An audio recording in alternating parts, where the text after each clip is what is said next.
Hey, what's up guys? I'm C Love.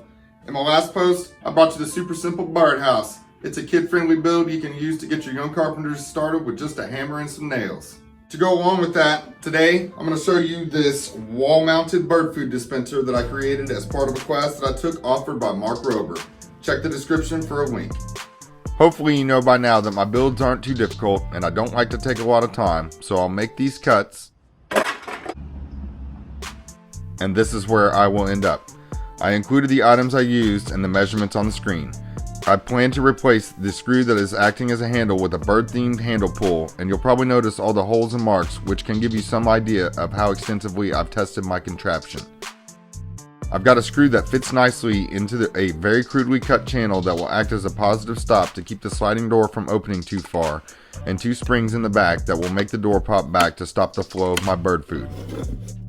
While I put this together, I'll tell you several things that inspired this idea. The first is that I've had back surgery twice, and I don't like to bend over to get my bird food under the coffee table every time I want to feed the birds, and I like to feed them when I want to so that I am able to watch them while I edit my YouTube videos. As I mentioned earlier, I took an engineering class, and this was the first build that satisfied the requirements that I laid out. My awesome neighbor and friend, Miss Jazz, stops by sometimes and always comments on how nice it is to watch the birds eat and interact with each other, and I'll show you guys some of that here in just a minute. Once I have my contraption put together, I noticed that the door popping back made a lot more noise than I anticipated, so I just used a band-aid to make sure that my build is truly unique, and it actually worked quite well as a noise buffer. I'll put some glue where the PVC touches my top plate there to keep it from smashing down and prevent the sliding door from functioning. I'll wipe off the excess glue and sand everything down super nice and smooth.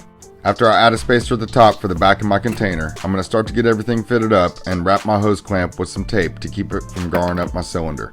I need to add a hole for the hose clamp so that I can secure everything down nicely. I literally have no idea what this top thing is, but it worked perfectly for what I needed it to do.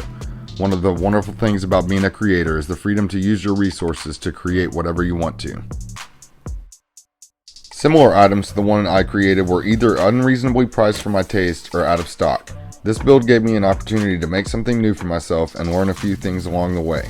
Once I filled it up, I noticed the flow does need a little bit of encouragement sometimes, and the door doesn't snap back all the way every single time, but it's pretty close to what I had in mind, so I'll definitely be keeping and using it.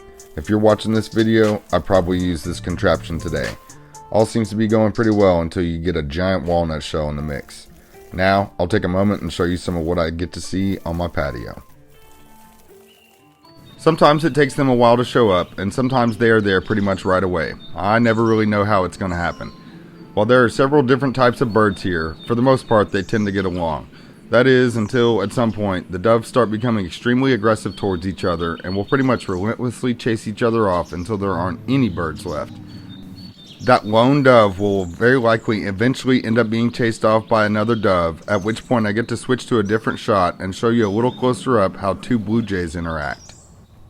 I really love their color scheme and the unique noises that they make. I couldn't even begin to speculate on the age of these two, but one of them appears to be the clear aggressor and winner in this case.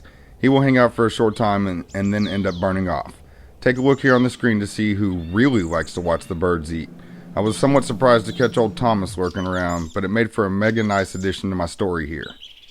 Here's a cardinal in slow motion, followed quickly by a mockingbird that always rules the roost on this patio. If this one wants to, it will chase all of the other birds out of there with a quickness. The male and female cardinals are usually very close by each other. The rest of the video is a little more action from my patio. I appreciate you taking the time to make it this far, and leave me a comment if you would like to. Stay tuned, I'm working on the king size floating bed frame. It will be a build for a bed that I don't even own, and I'm super excited about it. I'll see you soon.